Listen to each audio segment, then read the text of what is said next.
Hey guys, welcome back to another tutorial. Today I have a super exciting tutorial for you guys. I have been dying to show you this. So this, just to preface this, is going to be a lengthy tutorial. I would grab some popcorn, some coffee, because you're going to spend the next 23 minutes with me. So we are going to work on this smiley face template from Bear Trends, and I'm going to start out with a prepped and spray painted base on this 20-ounce skinny. I'm just using a yellow, it's not a neon yellow, it's just a plain yellow. And we're going to use the epoxy method to apply Lemon Drop from Rae Creations. Now, I'm using UV resin. You don't have to use that. I was just excited about this idea that I had and wanted to get it going quickly, so I opted for UV resin, but you can use regular epoxy or glitter glue. Whatever your favorite method is, you are welcome to use. And once that glitter is fully coated on your tumbler, you're going to take a piece of printer paper and just pat that down so everything is smooth. This is a medium chunky glitter, and so if we are just going right into drying it and right into epoxy, it's going to cause extra coats of epoxy, and your tumbler is going to be a lot heavier and a lot bulkier than it should be.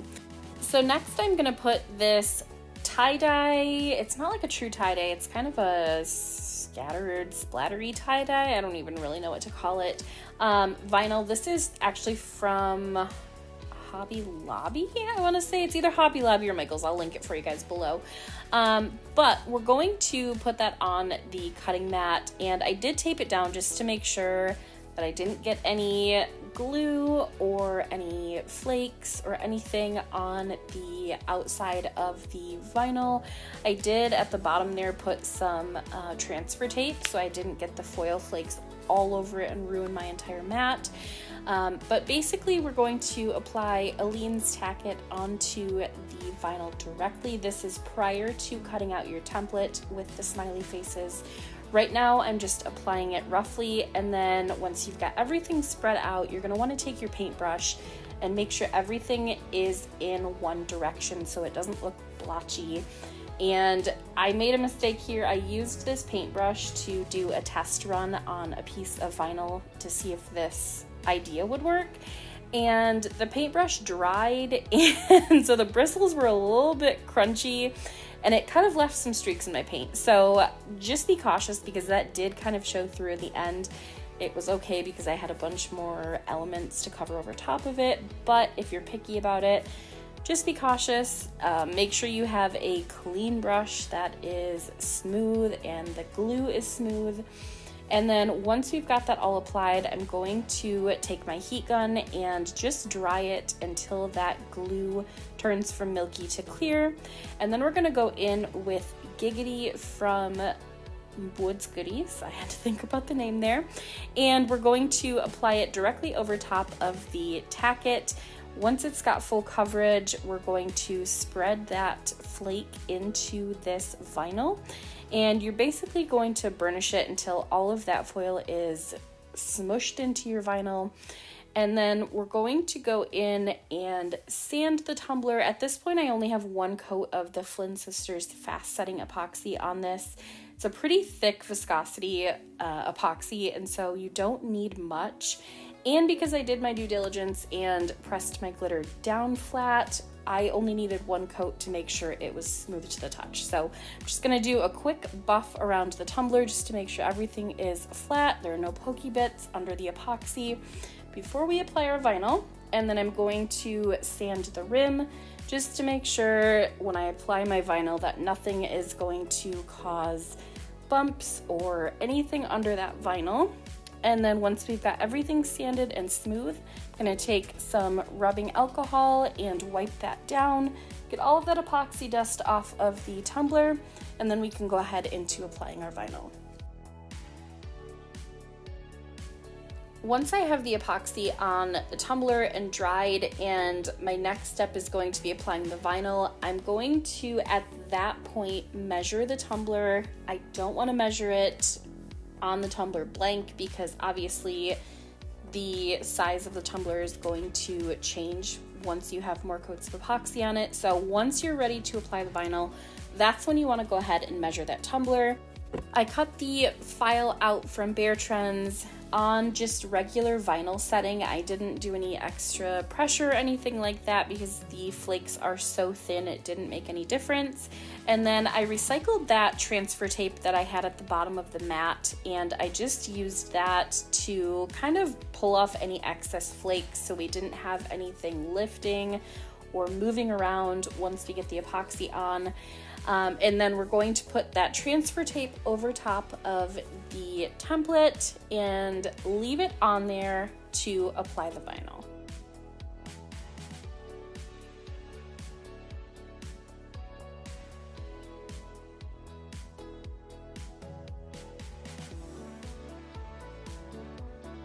I'm gonna cut away any excess of the transfer tape as well as get as close as possible to the edges of the vinyl that I can with my X-Acto knife. And then I'm going to score the epoxy. I'm not scoring it very deep. You could just use a marker or a dry erase, whatever you want to use.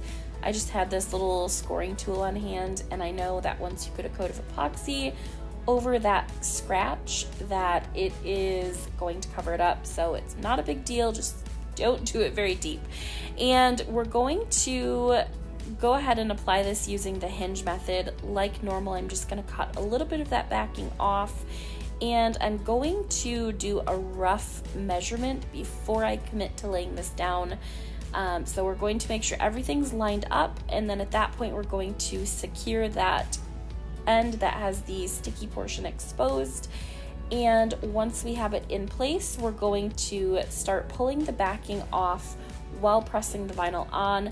Now with this one, because I have transfer tape on top of vinyl, on top of flakes, vinyl was a little bit more stiff than normal. So I'm going to take some precaution and I'm going to pull most of the backing off of this, being careful to not lift any of the little smiley face elements while I'm pulling the backing off. And we're going to just reapply it. That's just going to make it so it's not so stuck to the backing while we're trying to press that on with our squeegee, because it's not coming off as easily as it normally would because it's a little bit thicker than it normally is. We're just going to take extra care not to mess anything up because we've done a lot of work at this point to get it to where it's at, and we don't want to ruin this vinyl and have to go through all these steps again. So we're going to, once it's in place, just press it on with the squeegee and being careful not to have any creases in here. This did crease a little bit more than normal, and I noticed also that it lifted on the top and bottom edges, like where the yellow portion is exposed, and I just think it's because it was thicker, the transfer tape, I don't know, it just, that's not normal. And so I think that it just had something to do with the vinyl we were using, probably because it's not expensive vinyl, and also the other elements with the glue and such. So just take caution when applying that. And then once you peel that transfer tape off, you'll notice that the vinyl starts to lay down more on the edges where it's lifted. So that truthfully is probably the transfer tape that's causing it. So we're gonna finish that up and get the edges or the seams to meet, and then you'll notice that I'm off center here just a little bit. The vinyl didn't go on completely straight. Not a big deal. I just took my cup edging tool that I got from Amazon and trimmed the bottom and top edges so everything was completely straight. And then I'm gonna score that seam and cut off any excess. I made sure to cut the wrap just a tiny bit bigger. I'm talking like a couple of millimeters bigger than what the actual file size that I needed was. That was just to give me some overhang. I'd rather have, you know, a little bit too much vinyl than not enough vinyl, and then there's a gap there where the seams meet. So I always just play it safe and give myself a little bit of wiggle room if I measure wrong or anything like that.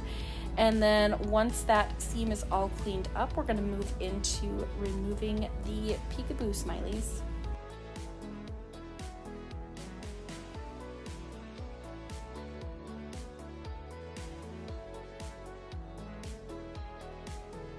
we're gonna go ahead and pull off that transfer tape that we had on the wrap, and that's gonna pull off any of that last excess of foil flakes, just to make sure nothing spreads once we apply our epoxy. And I'm going to pop my micro bubbles. I'm not worrying about any little, not micro bubbles, air bubbles underneath the vinyl. So I'm not worrying about any of the bubbles that are in the face of the cutout, because those faces are going to get removed anyway. So I'm not going to waste any time popping those bubbles. And then we're just going to pull out the circle, I guess, of the smiley, just leaving the eyes and the mouth in there. And we're gonna go around, pull that off, and then I'm gonna go directly in with some UV resin.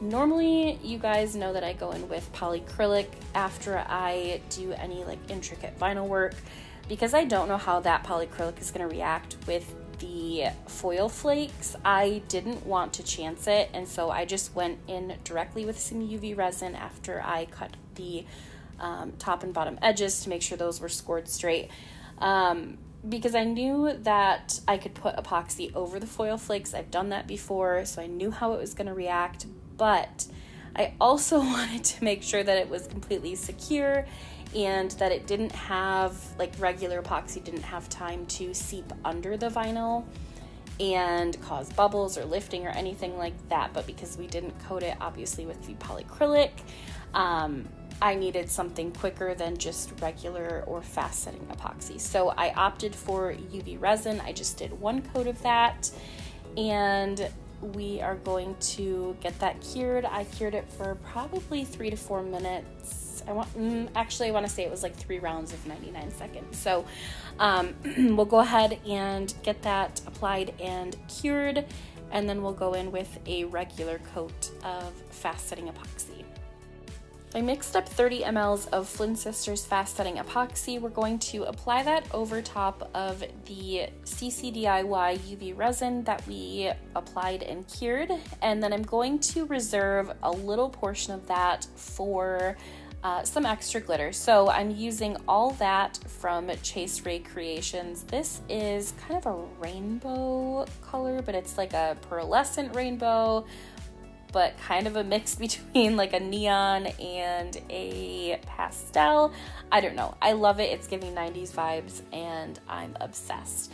So I'm just going to apply that in between the smiley faces. I don't want to take away from the design, so we're going to be very light-handed with this extra glitter application, making sure it's not getting into any of the yellow glitter, and also that all of these little glitter specks are laying flat so they're not causing extra coats of epoxy or bumps underneath this holographic vinyl that we're going to apply in the next step. So once that's all applied, we're going to hit that with the torch to make sure any air bubbles or micro bubbles are popped and that everything is where it needs to be.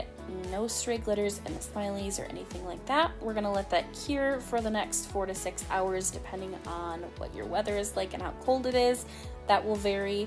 And then we're going to cut out all of the elements. These do come with the file from Bare Trends. Now I cut the file in both a pink holographic and a white, but this pink holographic is kind of transparent. Once you, if you're looking at it on the backing of the vinyl sheet, it looks like it's opaque, but once you take it off and you go to apply it to a tumbler, it kind of shows through anything that's on the base of that tumbler. Like if I applied this to the tumbler that we're working on now, I could see the specks of that glitter that we just laid down underneath this vinyl. So I just cut out the exact same size file in white as well, and then I layered them on top of each other so it was completely opaque. We still got that bright pink finish that I was looking for when I saw that vinyl on the sheet with the backing. And then I'm going to sand down any pokey bits. At this point, everything is basically smooth. I'm just doing spot checks around the rims, making sure that there's no little pokey bits where any of the vinyl is going to be applied. And then once that is all sanded down, we're going to use a paper towel and rubbing alcohol again to remove any of that epoxy dust and then clean the rim. We're going to go ahead and stripe the top and bottom of the tumbler to finish off that vinyl edge with some, it's kind of an opaly, chromy, holographic vinyl. This stripe is cut out at 0.08 by 11.5 inches. And then on top of that, I put another stripe. This is a pearlescent, I think is what it's called. It's from Tech Wrap. I cut that out at 11.5 by 0.06 inches. We're going to do that on the top and bottom, and then we'll go ahead and apply the rest of our elements.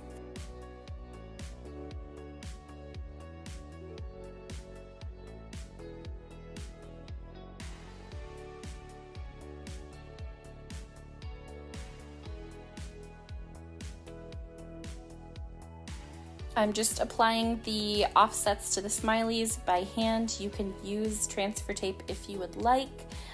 It's just quicker for me to be able to grab them with my hands and apply them as needed. So do what works best for you.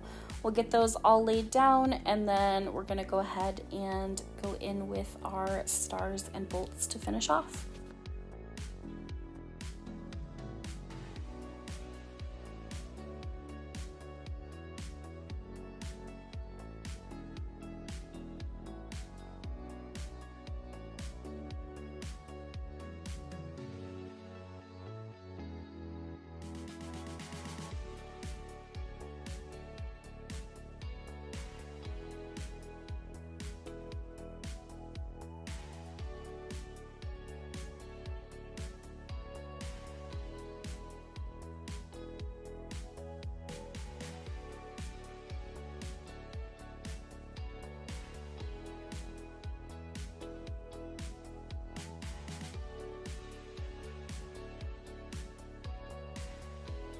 So as we can see here, I am very indecisive.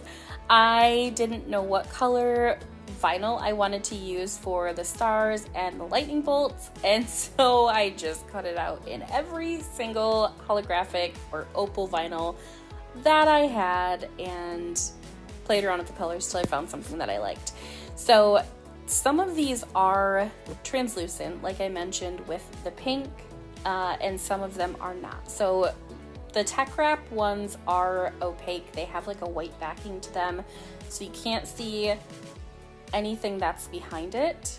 But like you can see here with this orange, it's completely see-through once you put it against something. So I cut the white vinyl offset for the stars and the lightning bolts as well, just in case I decided to use one of those more translucent vinyls for the elements. I ended up using yellow holographic for the stars, and I did do a white offset with those. And then I ended up using this purple opal color for the bolts. That one was opaque, so I didn't need a backing for that one, but I did use it for the stars. So I'll show you how I laid those down. The template that Bear Trends sells on Etsy does come with a file to show you like where the stars and the bolts need to be placed. So I just followed that as a guide on the Etsy listing and applied them as I saw fit. You could totally mix and match your colors here. You could do one color, however you want to do that, or you could even do like a flat or a metallic. It's just completely up to you and how you want to go on with this design. So make it your own. I just decided to do the purple and the yellow and kind of play into the colors in the tie-dye. So we'll get those all applied around the tumbler, and then we'll finish it up.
Once all of my elements are in place, I'm going to go in with 2 coats of polycrylic. Normally I just do 1, but because we have the holographic and the opal, and I have some double layered vinyl on this tumbler, I just was extra cautious and went in with 2 coats of polycrylic just to make sure everything was cemented into place. I let that sit for a couple of hours because we had 2 coats of it, or until it's no longer milky and dry to the touch. And then once that is all cured, we're gonna go in with 1 final coat of epoxy. This is Flynn Sisters regular setting epoxy, so I just applied that right over top the polycrylic and torched any air bubbles and let it cure, spin overnight, and the next day it was dry to the touch and finished. So let me know what you guys thought in the comments. I absolutely love this tumbler. I was so excited to show you guys how this turned out. I can't decide if I'm gonna keep it for myself or not, or if my husband's gonna throw a whole fit and make me get rid of it. Just kidding. But I have like 50 tumblers, so rightfully so. Anyways, I hope you guys enjoyed this, and let me know what you thought in the comments. Don't forget to like and subscribe if you're not already. Hit that bell button for notifications on future tutorials. And if you would like to join my Facebook group, it's completely free, but it's a makers group. I would love to have you guys. You can see behind the scenes, sneak peeks, all of that good stuff. And I will see you guys next weekend.